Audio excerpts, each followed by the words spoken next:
स्वागत है आप सभी का बायजूस आईएएस में और स्वागत है आपका इस साप्ताहिक अंतर्राष्ट्रीय घटनाक्रम के सर्वेक्षण में, जिसमें हमारा प्रयास यह रहता है कि हम दृष्टिपात कर सकें उन सारी घटनाओं पर, मुद्दों पर जो महत्वपूर्ण है भारतीय विदेश नीति के लिए, अंतर्राष्ट्रीय संबंधों के लिए। क्योंकि कहीं न कहीं भारत एक ऐसी शक्ति है, दुनिया का दूसरी सबसे बड़ी आबादी वाला देश, उपमहाद्वीपीय आकार वाला देश, जिसके पड़ोसियों के साथ संबंध हमेशा अच्छे बुरे के बीच में झूलते रहे हैं, कुछ पड़ोसियों को छोड़कर। और कुल मिलाकर भारत के जो कुछ भी हित होते हैं वो अनिवार्यतः अड़ोस पड़ोस के प्रदेशों के घटनाक्रम से जुड़े रहते हैं। और गल्फ कोऑपरेशन काउंसिल, जिसे जीसीसी संक्षेप में कहते हैं, एक ऐसा संगठन है जो मध्य पूर्व में खाड़ी देशों का है। सऊदी अरब उसका सदस्य है और हाल के दिनों में वहाँ इस तरह तेज़ी से घटनाक्रम बदला है कि एक तरफ इजराइल ने अपने संबंधों को सामान्य करने की कोशिश की है सऊदी अरब से और खाड़ी देशों के साथ, अमीरात देशों के साथ। दूसरी ओर कहीं न कहीं तुर्की सक्रिय हुआ है मुस्लिम देशों का नेतृत्व करने के लिए। ईरान के परमाणविक कार्यक्रम को लेकर चिंताएं पैदा होती रही हैं, आशंकाएं बढ़ी हैं अमेरिका में और पश्चिमी देशों में। और लोगों को लगता है कि ईरान जो शिया एक मुस्लिम देश है और ये खाड़ी देश जो हैं, जो गल्फ कोऑपरेशन काउंसिल वाले, ये सब सुन्नी देश हैं, तो इनका एक सांप्रदायिक टकराव जो वैमनस्य ऐतिहासिक ईरान के साथ है वो तो अपनी जगह पर है। पर ईरान ने जिस तरह से लेबनान में हिजबुल्लाह को, दक्षिणी यमन में हाउदीज को समर्थन दिया है, जिनकी सीधे सीधे लड़ाई चल रही है सऊदी अरब के साथ या बाकी अरब देशों के साथ, उसको देखते हुए ये घटनाक्रम बेहद महत्वपूर्ण हो गया है। और अंत में जो बात सबसे अधिक महत्वपूर्ण है कि भारत के क्या हित इस क्षेत्र में हैं। ये सारे लोग तेल निर्यातक देश हैं, तेल उत्पादक देश हैं और भारत के लिए महत्वपूर्ण है पड़ोस के कारण भी। इस सब पर हम दृष्टिपात करेंगे और थोड़ा विस्तार से इसका विश्लेषण करेंगे।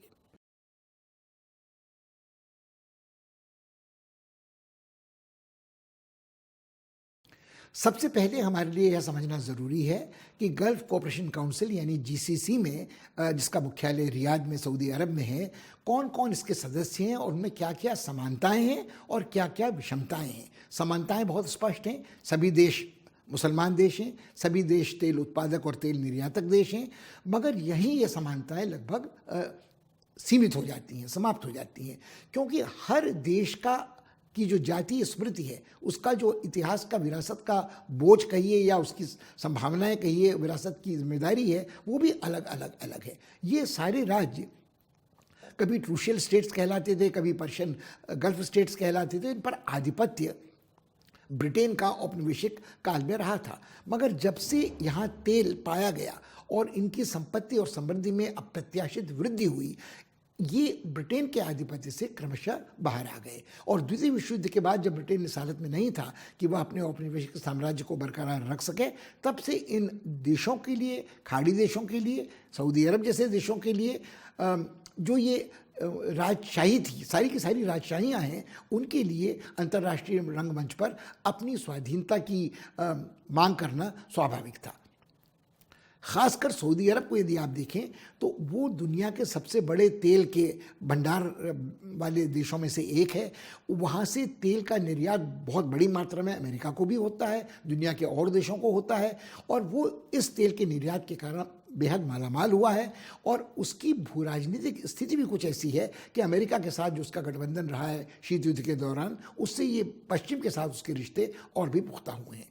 अभी हाल तक, जब तक कट्टरपंथी इस्लाम, आतंकवाद की चुनौती सामने नहीं आई थी, सऊदी अरब का एक और दावा था कि वो दुनिया भर के मुसलमान देशों का स्वाभाविक नेता है, क्योंकि वो उनके पवित्रतम तीर्थ स्थानों की, मक्का और मदीना की संरक्षक की भूमिका भी निभाता है।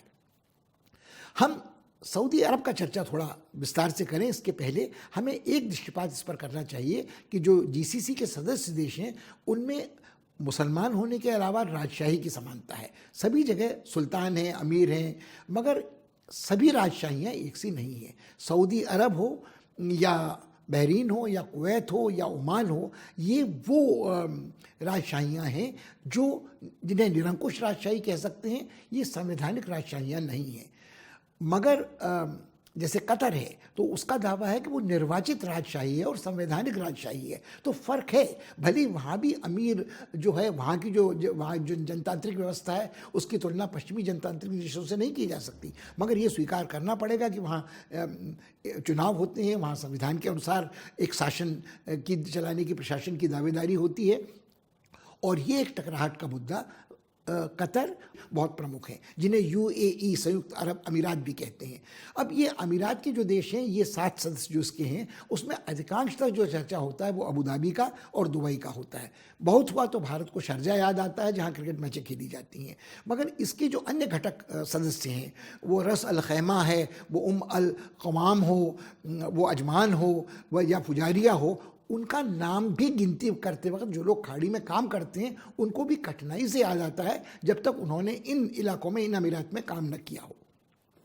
ये सारी राजशाहियाँ हैं, सारे यहाँ अमीर और सुल्तान हैं, मगर फ़र्क क्या है कि एक संघीय राजशाही है। इसकी तुलना कुछ आप कर सकते हैं कि जिस तरह से मलेशियाई संघ में जो पुराने सुल्तान हैं उनकी भूमिका बड़ी अहम है, भले ही वहाँ जनतंत्र है, चुनाव है, मगर वहाँ के संविधान के अनुसार और वहाँ के पारंपरिक शासन को देखते हुए सुल्तानों की भूमिका आम हो जाती है। मगर यहाँ जो संघीय व्यवस्था है इसमें आपस में एक जनतांत्रिक मतों का समय एक होना ज़रूरी है, मगर उसमें भी कुछ आंतरिक मतभेद हैं, क्योंकि अबू धाबी हो या दुबई हो, इनके शासकों ने, इनके अमीरों ने बड़ी दूरदृष्टि तरीके से अपने देश का आर्थिक विकास इस तरह किया कि अपने को खोला पश्चिमी अर्थव्यवस्था के लिए, पर्यटकों के लिए प्रति, और जो आप्रवासी विदेशी यहाँ आते थे उन पर उस तरह से सख्ती का अनुशासन नहीं लगाया गया जिस तरह का पौराणिक सामंतकालीन मध्ययुगीन संस्कार राजनीति में रहा है सऊदी अरब में। तो कुल मिलाकर इन लोगों ने, इन देशों ने, यूएई ने, दुबई ने और अबू धाबी ने बड़ी तेज़ी से प्रगति की है। इनकी आर्थिक व्यवस्था भी बेहतर रही है, चाहे वो ड्यूटी फ्री बाज़ारों के कारण रही हो या बड़ी बड़ी कंपनियों ने जो इस इलाके में काम करते हैं अपने मुख्यालय यहाँ बनाए हों। और दुबई की कुछ भू राजनीतिक स्थिति ऐसी है कि चाहे भारत हो, चाहे दक्षिण पूर्व एशिया हो, बल्कि थोड़ा दूर चीन हो, उनके लिए भी दुबई तक आकर व्यापार करना सुगम है। और दुबई से फिर आप चाहे तुर्की जाएँ, दुबई से आप यूरोप जाएँ, दुबई से आप अफ्रीका जाएँ, दुबई से आप रूस की तरफ जाएँ, या दुबई से आप दक्षिण अमेरिका की ओर जाने की कोशिश करें। तो इसका पूरा फ़ायदा अबू धाबी ने और यूएई ने उठाया है। मगर इनके जो अन्य सदस्य हैं उनकी आर्थिक स्थिति इतनी अच्छी नहीं है, वो लगभग अपने इन समृद्ध रईस पड़ोसियों की कृपा पर ही निर्भर रहते हैं। अब सऊदी अरब के साथ एक छोटा टकराव इस प्रतिद्वंद्विता के कारण शुरू होता है कि सऊदी अरब को लगता है कि उसके पास संपत्ति का कोई अभाव नहीं। उसे लगता है कि तब क्यों ऐसा है कि लोग दुबई को या अबू धाबी को पसंद करते हैं। तो जब से मोहम्मद बिन सलमान युवराज ने वहाँ सत्ता के सूत्र अपने हाथ में ग्रहण किए हैं, वो तुनक मिजाज हैं। उनके बारे में कहा जाता है उनका रवैया तानाशाही का है, वो अहंकारी हैं, उनको गुस्सा जल्दी आता है, वो असहमति का स्वर मुखर करने वालों का दमन क्रूरता से करते हैं। जो अमेरिकी पत्रकार अरब मूल का काशोगी था, उसकी हत्या जिन परिस्थितियों में तुर्की में की गई वो आज तक रहस्यमय हैं और विवादास्पद हैं। और कुछ लोगों का मानना है कि इस हत्या का आदेश देने वाले स्वयं युवराज मोहम्मद बिन सलमान MBS थे। मगर इस बात को भी नहीं नकारा जा सकता है कि MBS अपने पुरखों की तुलना में कहीं अधिक आधुनिक तेवर वाले हैं और वो क्रमशः अपनी हिसाब से, अपनी रफ्तार से सऊदी अरब को अधिक लचीला, उदार बनाने की कोशिश कर रहे हैं। महिलाओं को मोटर चलाने की इजाज़त दे दी गई है, उनको मतदान की इजाज़त दे दी गई है, उनके वो दस्ताने पहनकर यत्र तत्र जा सकती हैं। माना जाता है कि भविष्य में सार्वजनिक स्थानों में नौकरियां भी कुछ पर्दे की सीमाओं के भीतर करने की अनुमति उनको मिलेगी। मगर ये सोच पाना आज भी कठिन है कि सऊदी अरब का कायाकल्प 4-5 वर्षों में बहुत त्वरित गति से भी यदि MBS करना चाहें वैसा हो जाएगा जैसा अबू धाबी या दुबई का आज है या कतर का है। मगर एक बात हम और ध्यान में रखें कि ये सवाल सिर्फ कट्टरपंथी, सामंती, इस्लामी मानसिकता वाला या राजशाही के निरंकुश होने का नहीं है। इसका एक टकराव कहीं ना कहीं आर्थिक व्यापार का भी है। सऊदी अरब भी आज चिंतित है इस बारे में कि उसने बेशुमार धन संपत्ति कमाई थी तेल के निर्यात से, उसके राज परिवार का शासन, जीवन यापन बेहद विलासितापूर्ण था, दुनिया के सबसे अमीर और नुमाइशी खर्च नशीनों में उनको माना जाता था। मगर वो अपने को कानून से ऊपर भी समझते थे। अपने देश में नहीं, दूसरे देश में उन्हें लगता है पैसे से सब कुछ खरीदा जा सकता था। इसका आंतरिक राजनीति में जो पक्ष है जिससे एक चुनौती पैदा होती है वो ये है, इन सभी देशों की आबादी बहुत कम है। सबसे बड़ा देश सऊदी अरब है, जहाँ 29-30 2 करोड़ से कुछ ऊपर की आबादी वहाँ आपको देखने को मिलती है। मगर बाकी जगह जो हैं लोग, उनकी आबादी दसियों लाख से नीचे सिमटती है, और जो वहाँ के मूल निवासी हैं वो तो कहीं 10 लाख, कहीं 15 लाख इतने में सिमट जाते हैं। और उनकी आबादी में बहुत बड़ी संख्या में जो अप्रवासी हैं, जो मजदूर हैं, जो तकनीकी कारीगर हैं, जो डॉक्टर, इंजीनियर, वकील, पेशेवर हैं, उनकी संख्या बहुत ज़्यादा है। तो कतर और कुवैत में यदि आप देखें तो मूल आबादी 1/4 भी नहीं बची है, उसका 5वां हिस्सा भी नहीं है। अधिकांश लोग जिन्हें एक्सपैट्रिएट इमिग्रेंट्स कहते हैं वो लोग हैं।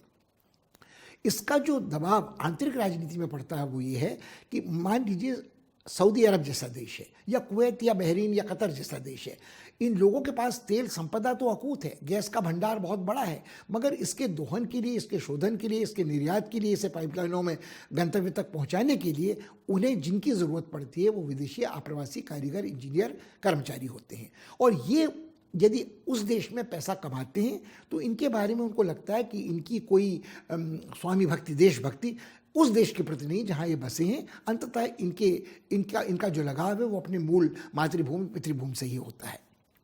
ये तनाव का एक पक्ष है।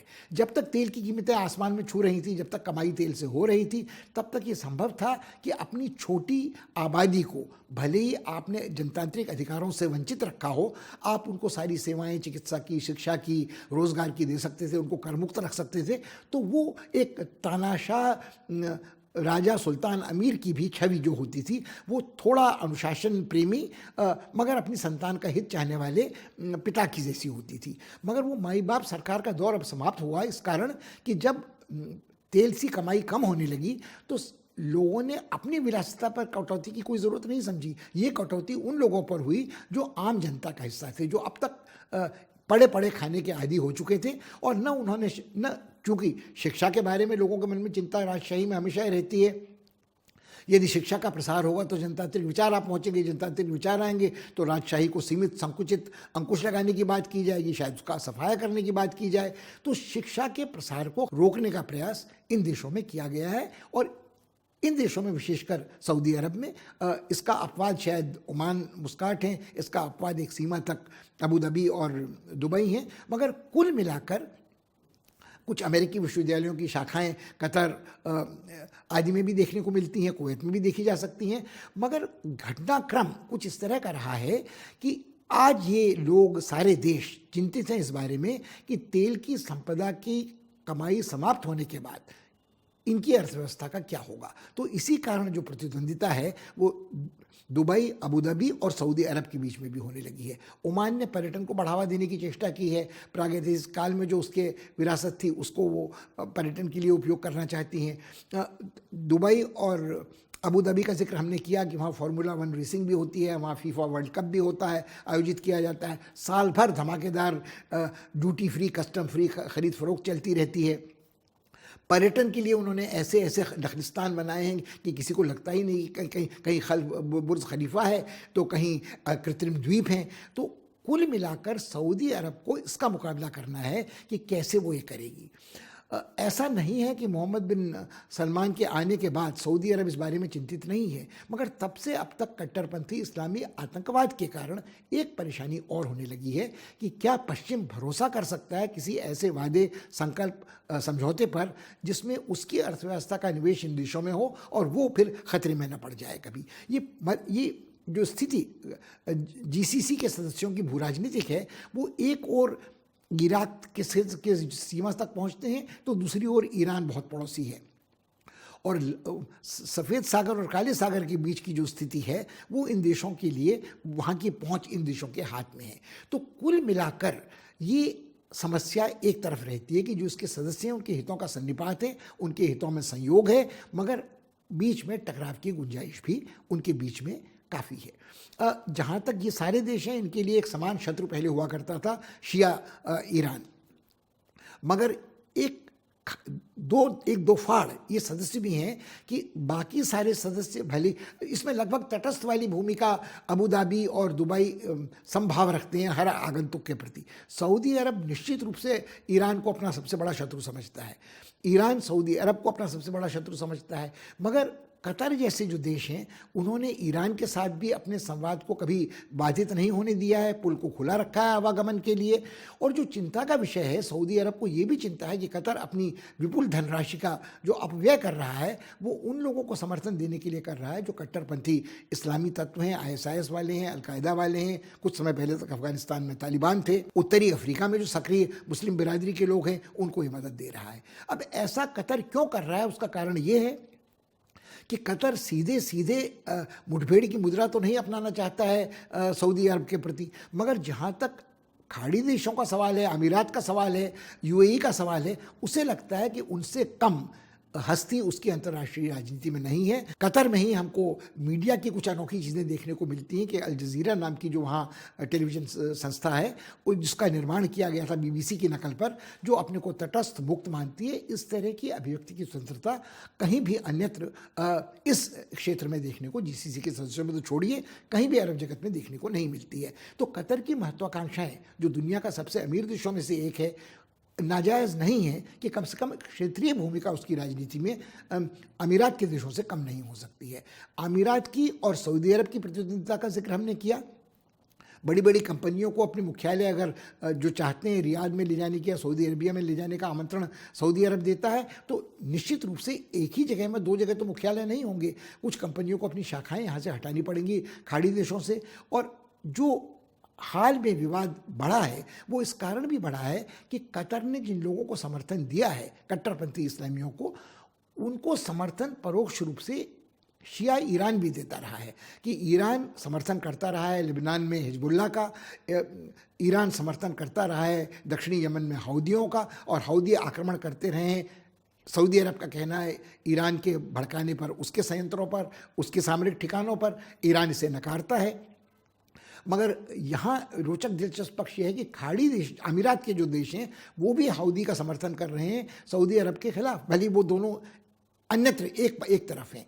तो हाल के वर्ष में, लगभग पिछले वर्ष में, जो तेज़ी से समीकरण बदले हैं कि इजराइल ने अपने संबंधों का सुधार किया है सऊदी अरब के साथ, अमीरात देशों के साथ, और वो बाकी देशों के साथ भी अपने संबंध सामान्य करने में जुटा हुआ है।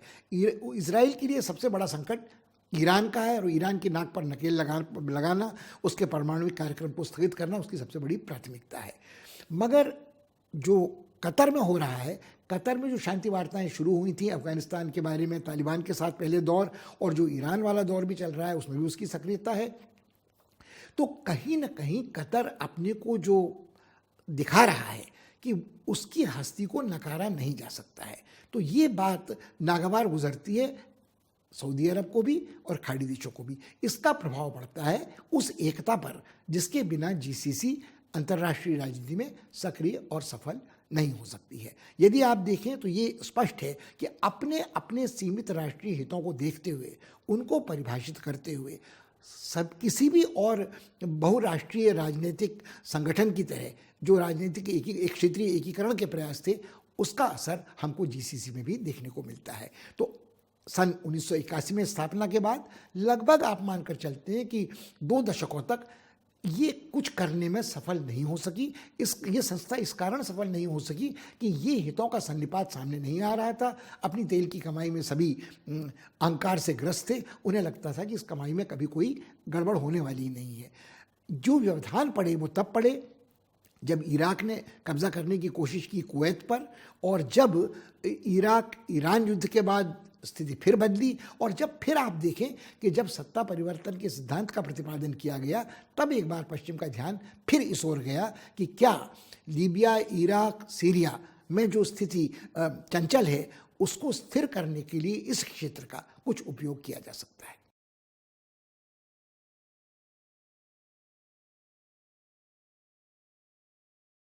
हाल के दिनों में जो घटनाक्रम तेजी से बदला है उसका एक कारण यह है कि 2017 में सऊदी अरब ने और उसके मित्र राष्ट्रों ने कतर का बहिष्कार किया।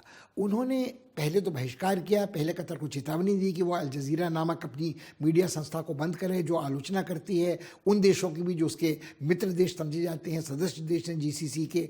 कुल मिलाकर वो एक जनतांत्रिक अभिव्यक्ति की स्वतंत्रता का स्वर मुखर कर रहा है, जिससे राजशाही, निरंकुश राजशाही के देशों को बड़ी आपत्ति थी।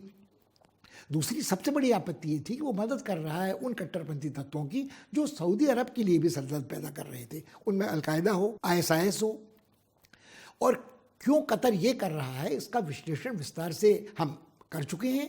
वो अपनी भूमिका स्वाधीन बताना चाहता है, अपनी हस्ती का प्रमाणित करना चाहता है, मगर सऊदी अरब और उसके मित्र देशों ने ये कोशिश की कि बाकी मुसलमान देश भी जो ऑर्गेनाइजेशन ऑफ इस्लामिक कंट्रीज़ में हैं वो कतर पर दबाव डालें। तो कतर से अपने राजनयिक संबंध न केवल सऊदी अरब ने और अमीरात देशों ने तोड़े, बल्कि मोरक्को, जॉर्डन, लीबिया, मिस्र, इन सबको भी राज़ी किया है इस बात के लिए। नन्ना मालदीव भी उसमें आलोचना में सामने, जो भारत का पड़ोसी है, वहाँ आ गया।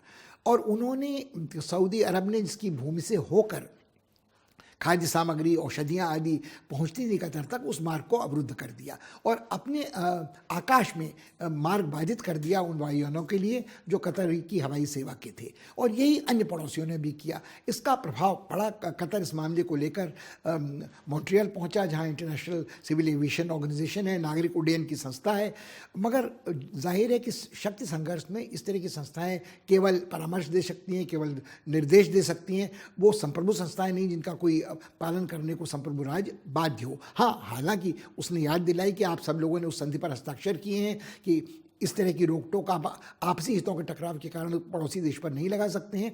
मगर कुल मिलाकर कतर को ये उन्होंने चेतावनी देने की कोशिश की कि कतर उनकी इच्छा के विरुद्ध यहाँ अपने अस्तित्व को बरकरार नहीं रख सकता। मगर कतर के अमीर ने बिल्कुल समर्पण की मुद्रा नहीं अख्तियार की और उन्होंने ये कोशिश की कि अन्य पड़ोसी देशों से या अंतर्राष्ट्रीय आकाश से, अंतर्राष्ट्रीय जलमार्ग से उनका मार्ग बाधित न हो, न व्यापार का न संस्कार का। अब ये स्थिति कब तक चलती ये देखने लायक होता। मगर अफगानिस्तान से जिन स्थितियों में, जिन अपमानजनक स्थितियों में लगभग समर्पण की मुद्रा में हार मानते हुए अमेरिका ने पलायन किया, उसके बाद इन सभी देशों को सोचने को विवश होना पड़ा कि क्या कतर के साथ इस तरह का बैर जारी रखने का नुकसान उन्हें स्वयं नहीं होगा। और इसका एक कारण यह भी है कि जब इजराइल के साथ सऊदी अरब ने अपने संबंध सामान्य किए, जब खाड़ी देशों ने, अमीरात के देशों ने अपने संबंध सामान्य किए, तो उनके लिए ये कहना बड़ा कठिन हो गया कि जो मुसलमानों का सबसे कट्टर जानलेवा शत्रु समझा जाता है इजराइल, उसके साथ तो अपने संबंधों का सामान्यीकरण कर रहे हैं, मगर जो बिरादर उनका एक मुसलमान देश बगल में है उसके साथ वो बैर पाल रहे हैं। तो कहीं ना कहीं जो अब्राहमिक समझौते थे उनका असर भी इस पर पड़ा। कहीं ना कहीं जो पश्चिमी देश अपने हितों को इस पूरे क्षेत्र में निरापद रखना चाहते थे, उन्होंने भी इस तरह का परामर्श दिया। और कतर चूंकि झेल चुका था उस बहिष्कार को, तो उसको घुटने टेकने पर असमर्थ जब हो गए ये बाकी अरब उसके सदस्य देश जीसीसी के, तो उन्हें संवाद शुरू करना पड़ा। कतर ने न केवल दोहा राउंड्स में अंतर्राष्ट्रीय अर्थव्यवस्था को एक तरह से प्रभावित किया था, उस नीति निर्धारणों को, उसके बारे में तालिबान के साथ जो वार्ताओं का दौर शुरू हुआ वो पहल दोहा में ही शुरू हुआ। तो इस कारण भी कतर की अंतर्राष्ट्रीय अहमियत अमेरिका के लिए, पश्चिमी देशों के लिए बढ़ गई थी। तो इसको यदि आप ध्यान में रखें तो ये 2017 से 2021 तक का जो लगभग 4 वर्ष का अंतराल था, इसमें फिर आप याद रखें कि 2 वर्ष, लगभग 2-2.25 वर्ष वो हैं जब कोविड की वैश्विक महामारी के प्रकोप में ध्वस्त कर रखा था इन सभी देशों के मंसूबों को। अर्थव्यवस्था इनकी ऐसी थी, तेल की कमाई का कुछ इतना भंडार बचा था कि वो झेल सकते थे इस दुष्काल को, मगर आगे चलकर क्या होगा इसके बारे में कोई भी भविष्यवाणी ठीक से नहीं कर सकता था। आज स्थिति ये है कि जब 42वीं शिखर वार्ता शुरू हो रही है, साल भर के भीतर ही जनवरी 2021 में 41वीं शिखर वार्ता हुई थी MBS के नेतृत्व में, रियाद में ही इसका मुख्यालय है जीसीसी का, और दिसंबर में साल समाप्त होते होते पुनर्विचार ये लोग अपनी रिश्तेदारी के बारे में करने को आ रहे हैं। तो फिर एक बार वही बात है कि आर्थिक विकास किस तरह का होगा, मौसम बदलाव का जो प्रभाव जीवाश्म ईंधनों पर, फॉसिल फ्यूल्स पर पड़ेगा, उसका सामना ये कैसे करेंगे। जो इस भू राजनीतिक स्थिति में परिवर्तन पश्चिम एशिया में हो रहा है, उसका क्या प्रभाव इन देशों पर पड़ सकता है, क्या तकनीक के मामले में, क्या साझा बाजार के मामले में, क्या मुद्रा एक अपनाने के बारे में कोई समझौता हो सकता है। ये सारी चीज़ें वो थी जिनका जिक्र 1981 में स्थापना के बाद निरंतर होता रहा है, लगभग यूरोपीय समुदाय के तरीके पर। क्या कस्टम्स यूनियन होगी, क्या कॉमन मार्केट होगा, क्या कॉमन करेंसी होगी, मगर क्योंकि अनेक देशों की जो मुद्राएं हैं वो जुड़ी थी अमेरिका के साथ इनके रिश्तों के कारण डॉलर के साथ, तो डॉलर के उतार चढ़ाव का जो प्रभाव पड़ा है उससे भी इनकी अर्थव्यवस्था बाधित रही है पश्चिम के कारण। तो ये एक तरह से नई शुरुआत है गल्फ कोऑपरेशन काउंसिल की, कोरोना के बाद वाले विश्व में तालिबान के दोबारा अफगानिस्तान पहुंचने के बाद जो संकट पैदा होता है उसके कारण, और ईरान का जो निरंतर चला आ रहा है मुठभेड़ का तेवर परमाणविक कार्यक्रमों के कारण, और उसको लेकर जो इजराइल का हस्तक्षेप इस क्षेत्र में हो सकता है, और उसके प्रतिकार में, उस डिफेंस के रूप में, उसके प्रतिरोध में ईरान वाले जो हौदी के ज़रिए या लेबनान में हिजबुल्लाह के ज़रिए आक्रमण कर सकते हैं अमेरिकी हितों में, यूरोपीय हितों में और सऊदी हितों में इस क्षेत्र में, उन सबको देखते ये ज़रूरत पड़ी है कि गल्फ कोऑपरेशन काउंसिल को पुनर्जीवित किया जाए, उसको गतिशील बनाया जाए।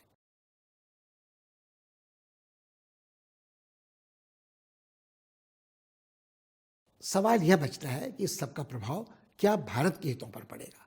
भारत पड़ोसी देश है, संलग्न पड़ोसी देश है इसका, उसके ऐतिहासिक संबंध सदियों पुराने इस्लाम की धरती पर आविर्भाव के पहले से अरब दुनिया के साथ हैं, ओमान मुस्काट के साथ हैं, सऊदी अरब के साथ हैं, और जो ये क्रूशियल स्टेट्स कहिए, अबू धाबी कहिए, दुबई कहिए, आप बसरा की का जिक्र बारंबार मध्ययुगीन साहित्य में हमको देखने को मिलता है, कुवैत का मिलता है, भारतीय व्यापारी आते जाते थे। तो कुल मिलाकर भारत के लिए एक तो ये बिल्कुल, जिसे अंग्रेजी में प्रॉक्सिमेट नेबर, लगभग वैसे ही हैं जैसे हमारे लिए समुद्र पार दक्षिण पूर्व एशिया के देश हैं, वैसे ही हमारे लिए अमीरात के देश हैं, खाड़ी के देश हैं। दूसरी बड़ी बात यह है कि बहुत बड़ी संख्या में लगभग 65-70 लाख भारतीय आप्रवासी मजदूर, श्रमिक, कारीगर, डॉक्टर, इंजीनियर, पत्रकार यहाँ काम करते हैं। इनके हित अभिन्न रूप से जुड़े हैं भारत की विदेश नीति के साथ, भारत की हस्ती के साथ।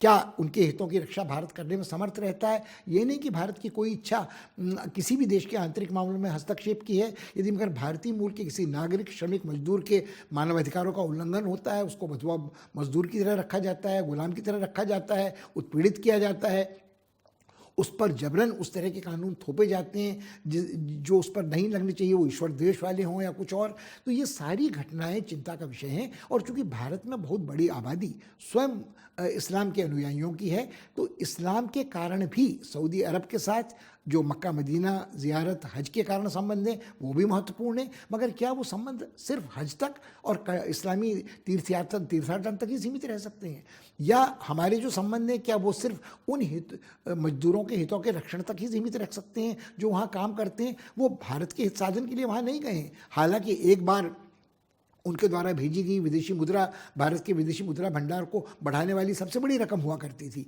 मगर उससे महत्वपूर्ण पक्ष यह है कि जो सामरिक स्थिति है, भारत की भू राजनीतिक स्थिति को देखते हुए क्या अमीरात देशों का या सऊदी अरब क्षेत्र में जो भी घटनाक्रम होता है उसका प्रभाव अनिवार्यतः भारत की सामरिक हितों पर नहीं पड़ेगा, खासकर अफगानिस्तान से अमेरिकनों के पलायन के बाद। और कहीं न कहीं देर सवेर भारत को भी ये एक संतुलन बनाना होगा कि क्या हम अमेरिकी इच्छानुसार आचरण करने के कारण ईरान से हमेशा के लिए कट चढ़ जाएंगे और ईरान को छोड़ देंगे चीन के करीब जाने के लिए, या चीन पाकिस्तान ईरान की एक धुरी बनेगी जो हमको बिल्कुल निरस्त कर देगी, न केवल अफगानिस्तान में बल्कि खाड़ी देशों में और सऊदी अरब में भी। कई बार पाकिस्तान का प्रयास ये रहता है कि वह भारत विरोधी कार्यक्रम को, राजनय को अंजाम देने के लिए सऊदी अरब या अन्य वहाँ के अमीरात, खासकर अमीरात देशों में तो वो करने में सफल नहीं हुआ है, मगर सऊदी अरब से उसे बड़े पैमाने पर अरबों डॉलर का ऋण भी मिलता है। और कभी कभार भारत की आलोचना के लिए, भारत में अल्पसंख्यकों के प्रति जो आक्षेप लगाए जाते हैं गलत सही कि उनके अधिकारों का हनन हो रहा है, उसके लिए भी सऊदी अरब की मदद वो लेने की कोशिश करता है। और सऊदी अरब और गल्फ कोऑपरेशन काउंसिल के अन्य सदस्य कुल मिलकर सक्रिय होते हैं ऑर्गेनाइजेशन ऑफ इस्लामिक कंट्रीज़ में भी, संयुक्त राष्ट्र में भी, अन्यत्र भी। तो भारत इसको भी अनदेखा नहीं कर सकता है। भारत के संबंध अमीरात देशों के साथ बहुत अच्छे रहे हैं, सऊदी अरब के साथ कभी भी तनावपूर्ण नहीं रहे हैं। मोदी को उन्होंने अपना सर्वोच्च नागरिक सम्मान देकर आभूषित किया है, मगर ये सारी प्रतीकात्मक चीज़ें हैं। अंततः भारत के हितों के लिए निर्विवाद है कि अमीरात देश, सऊदी अरब का प्रदेश और ये पूरा गल्फ कोऑपरेशन काउंसिल के जो देश हैं वो महत्वपूर्ण है। एक छोटा उदाहरण इसका ये है कि यदि आप अंतर्राष्ट्रीय व्यापार का पैमाना लें तो लगभग 100 अरब अमेरिकी डॉलर का व्यापार भारत और इस गल्फ कोऑपरेशन काउंसिल के देशों के बीच होता है। जाहिर है वो तेल का आयात उसका एक प्रमुख अंग है, मगर ये आंकड़ा लगभग उतना ही बड़ा है या उससे भी थोड़ा बड़ा है जितना भारत चीन व्यापार का आंकड़ा है, भारत यूरोपीय समुदाय का आंकड़ा है और भारत या अमेरिका का आंकड़ा है। भले ही किसी एक देश के साथ भारतीय व्यापार का आंकड़ा इससे बड़ा हो सकता है, मगर इन 6 सदस्य देशों के जो व्यापार का आंकड़ा है वो कम महत्वपूर्ण नहीं है। इसलिए भारत को इस क्षेत्र में जो भी घटनाक्रम है उसके बारे में गंभीरता से सोचना होगा। सिर्फ यह मानकर चुप बैठना गलतफहमी होगी कि क्योंकि अतीत में कोई बहुत बड़ी सफलता जीसीसी को नहीं मिली है तो भविष्य में इसकी महत्वपूर्ण भूमिका नहीं होगी। भारत को अपने हितों को ध्यान में रखते हुए सक्रिय रहना चाहिए।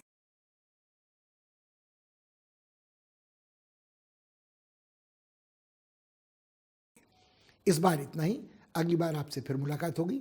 तब तक के लिए विदा दीजिए। नमस्कार, धन्यवाद।